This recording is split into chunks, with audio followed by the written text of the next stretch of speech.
And take a look at what's happening in eastern Oregon. The communities of Wallowa and Milton-Freewater cleaning up after a pounding from hail Wednesday night into Thursday. Check that out.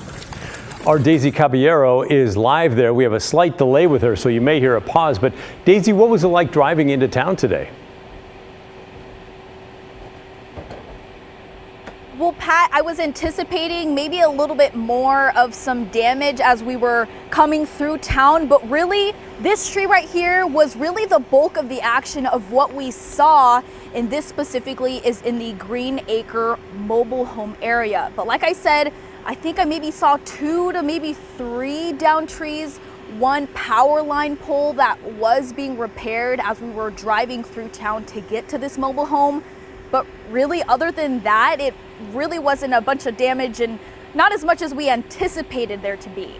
But I'm sure that, for example, for the owner of that car next to you, the damage is quite significant. What did people tell you about their impression of the hailstorm and I mean the damage there? It looks like somebody took a hammer to that windshield and just kind of went all over it.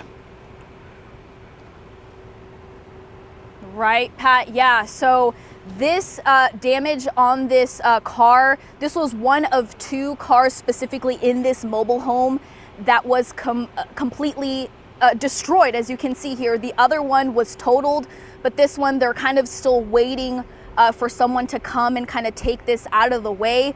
But neighbors that I spoke with said it was nothing like they've ever seen before. People that have lived here for almost 10 years said that, yes, they have seen some storms. Yes, they have experienced some hail before and, again, some gusty conditions, but again, nothing like they have seen before. One neighbor actually told me, the owner of this vehicle actually told me that he saw right around a golf-size hail coming down at their property while all this was kind of happening. Yeah, I can't imagine hail that size falling from the sky, hitting you, hitting your car, hitting everything else. Have you seen many cleanup crews there? And I know that in towns like that, they're very cohesive. You're in Milton-Freewater, and that usually neighbors come together and help each other out. So maybe it's not surprising that there's not a lot of lingering damage there. Yeah, Pat, while we were here, we got here right around 2:30-ish. We actually did see a cleaning crew, specifically a tree trimming company that came and kind of helped with the debris for this specific tree. They actually went around and kind of helped clear out a little bit more of those downed tree limbs in this specific area.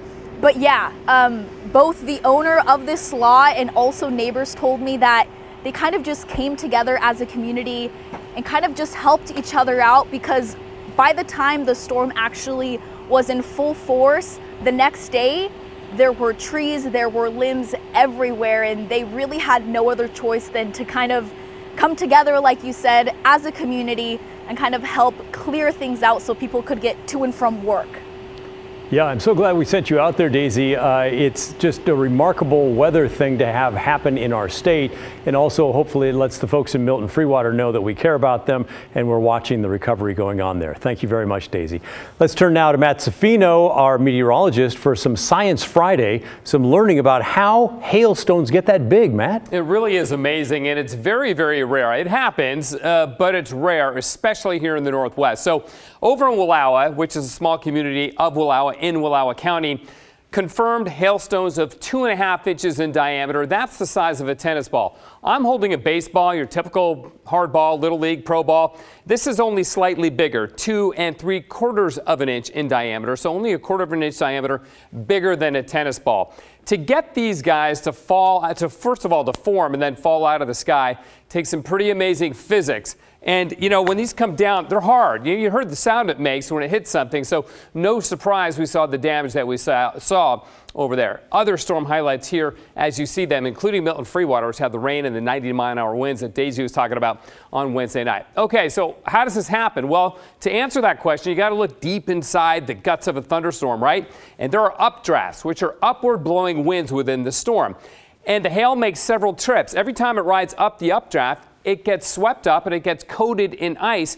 And every time it makes a trip up through the updraft, it gets bigger and bigger. In fact, If you slice one of these big hailstones or any hailstone open, you'll see it looks like an onion, sort of like that, because each trip represents a layer of ice, and you can see those layers sometimes, and oftentimes right in the middle you'll see a speck of dust or dirt, even an insect like a mosquito that acts as the condensation nuclei for all hailstones. So it's interesting how that happens. So again, we're talking about updraft speed. So how does it fall? Well, you have to have the weight of the hailstone be strong enough to fall through and exceed the force of the updraft. And to get hailstones this big, you need updrafts of about 80 miles an hour. So some really powerful winds within that thunderstorm, and that's one of the reasons, by the way, that pilots avoid thunderstorms, because of wind shear and strong updrafts like that. This may be one of the biggest hailstones to ever fall in Oregon, what we had in Wallowa yesterday. I'm going to try to research that for you. But what about the biggest in the United States? Well, here's a picture of it. See that? That is a hailstone that fell in Vivian, South Dakota in July of 2010. That is a research scientist at the National Center for Atmospheric Research in Boulder, Colorado, holding that. That's the biggest one ever captured in the United States. Got a picture of the second biggest one, too. This was the same year, a couple months later, in Wichita, Kansas, only slightly smaller. That's a 7.75-inch diameter hailstone. There's a tennis ball for you. You can see it's longer than a dollar. The one in Vivian, Texas, that was 8 inches in diameter, and it weighed about 2 pounds. So there you go. Big hail. And there are reports from Asia and other places of hailstones even bigger and heavier than these, but those are the biggest ones in the U.S. Pat? Wow. And I know that in the Wallowa hailstorm, something like 10 people were injured. 2 to 3 went to the hospital to get checked out. So yeah, definitely has an impact when it lands. In fact, I heard of one fatality over there, and power was out for hours as well. So it really brutalized that community. Yeah. Okay. Well, thanks for the great explanation, Matt. When we come